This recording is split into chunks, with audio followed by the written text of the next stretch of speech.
ارشاد فرمائی باتیں اللہ کے نبی صلی اللہ علیہ وسلم نے.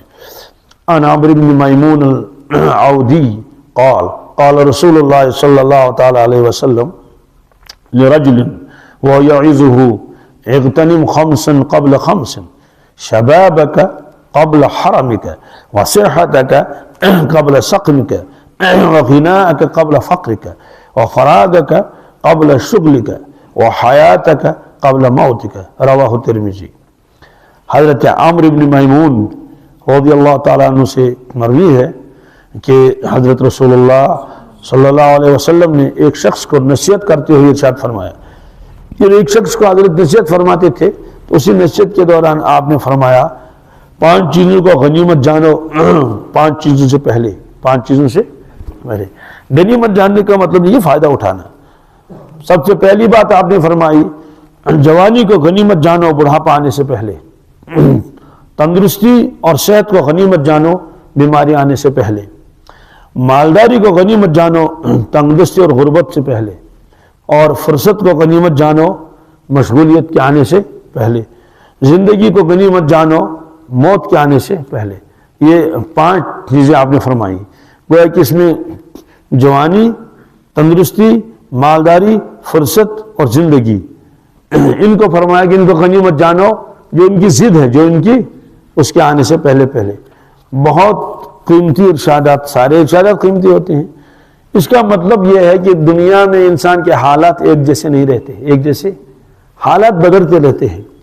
ایک آدمی تندرست ہے، صحت مند ہے، لیکن اللہ بچائے اچانک کوئی حادثہ ایسا پیش آیا، ٹانگیں ٹوٹ گئی، زخمی ہو گیا، کچھ اور ہو گیا، یا کوئی ایسی بیماری لگ گئی جس کو اس کو وہم گمان نہیں تھا، اچانک وہ بیماری نکل آئی.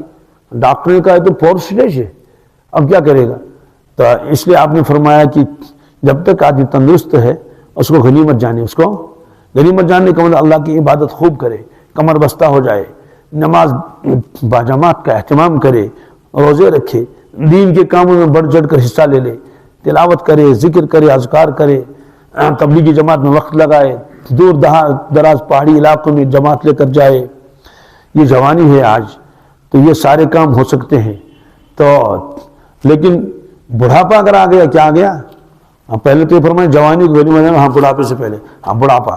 تو بڑھاپا آ جائے گا تو بڑھاپے میں تو کچھ بھی نہیں کرے گا. آج کچھ بھی کر سکتا ہے، مصنوع دعائیں یاد کر سکتا ہے، خوب عبادت کر سکتا ہے، طاقت ہے اس کے بدن میں. بڑھاپا آ گیا، اتنا بڑھاپا آ گیا کہ اٹھنا مشکل ہو گیا. کیا ہاڑس ندر پیم یامت پوہ گوم. ہاڑس ندر پیم، کیا عجیب کلام ہے. ہاڑس ندر پیم یامت پوہ گوم کارس گرنز آمد و آخ تیل پیوم چتس یل وطن کوہ گوم اوڑیام یم یوردبنم پاک. مطلب تو یہ کہ جب میں جوانی میں تھا اس وقت تو میں نے کچھ نہیں کیا اور آخرت کے لیے کچھ بھی تیاری نہیں کی. محنت بہت کی صرف دنیا کے لیے. کس کے لیے؟ دکان کے لیے، باغ کے لیے، دوسری چیزوں کے لیے، اور اولاد کے لیے، اپنے لیے خوب محنتیں کی، دن رات اسی میں لگایا. اب جب بڑھاپا آ گیا اب اٹھنے کی ہمت ہی نہیں ہے. نیچے ہی پڑا رہتا ہے، اوپر چڑھ نہیں پاتا ہے. اگر اوپر چڑھائیں گے پھر نیچے نہیں آ پاتا ہے. بڑھاپا ہو چکا ہے بیچارہ، اور جو اب جوانی ختم ہو چکی ہے تو بڑھاپے میں تو اب کیا کرے؟ کچھ بھی نہیں. اب بوڑھا ہو گیا ہے، گھر والے بھی نہیں پوچھتے. کیا میرے پاس کل ایک بوڑھا آ گیا تھا، اس نے کہا میں اکیلا ہوں. کیا؟ میں نے کہا کیوں؟ کہا فلاں بیٹا الگ ہو گیا، وہ فلاں جگہ گیا ہے، فلاں جگہ فلاں کو یہ ہو گیا. اب ایک بیٹا اوپر بیٹھا ہوا ہے، میری بیوی جو ہے وہ میرے بیٹے کے ساتھ، بڑے یا چھوٹے بیٹے کے ساتھ رہ رہی ہے، مجھے اکیلا چھوڑا. مجھے اکیلا بیچارہ اسی میں رہتا ہے کمرے میں. میں نے کہا کہ میں باتوں چاہتا جیون کا. میں نے کہا کوئی آپ کو پوچھتا بھی ہے؟ کوئی آپ کو روٹی چاول آپ کے سامنے رکھتا بھی ہے؟ ہاں باتوں جیون ہے نا، یہ ہے. یعنی تھوڑے سامنے رکھ لیتے ہیں اور چلے جاتے ہیں. تو یہ ہے. اب بوڑھا ہے بیچارہ، آوازیں بھی لگاتا رہتا ہے، ارے فلاں یہاں آ جاؤ. گھر والے کہتے ہیں یہ کڑوا ہو گیا، یہ بوڑھا کیا ہو گیا؟ کڑوا ہو گیا ہے. ہر وقت بولتا رہتا ہے فلاں چیز، سردی لگی کانگڑی لاؤ، ہر وقت آوازیں لگاتا ہے. کون پوچھتا اس کو؟ اب بڑھاپے میں کیا عبادت کرے گا؟ مسجد میں جائے گا؟ کیا مسجد میں جائے گا؟ اٹھ ہی نہیں پاتا ہے نا، اللہ بچائے. بعض بوڑھے تو اتنے ہو جاتے ہیں تو بس بستر سے اٹھ نہیں پاتے ہیں، وہی جو ہے اپنی ضرورت پوری کرنی پڑتی ہے بستر میں ہی. 2 آدمی آتے ہیں اٹھا کر لے جائیں گے اس میں باتھ روم میں. بلکہ ایک شخص نے مجھے کہا کہ ہم بہت تنگ آ چکے ہیں. میں نے کہا کیوں؟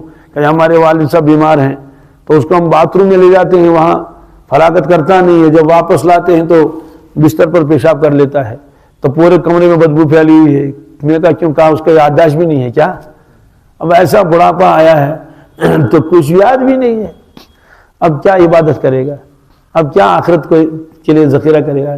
آپ نے فرمایا جوان ہو اسے عبادت کر لو، معمولی بہانے سے نمازوں کو مت چھوڑو، جماعت کا اہتمام کرو، کہ بوڑھاپا آ جائے گا تو پھر کچھ بھی نہیں کر پائے گا.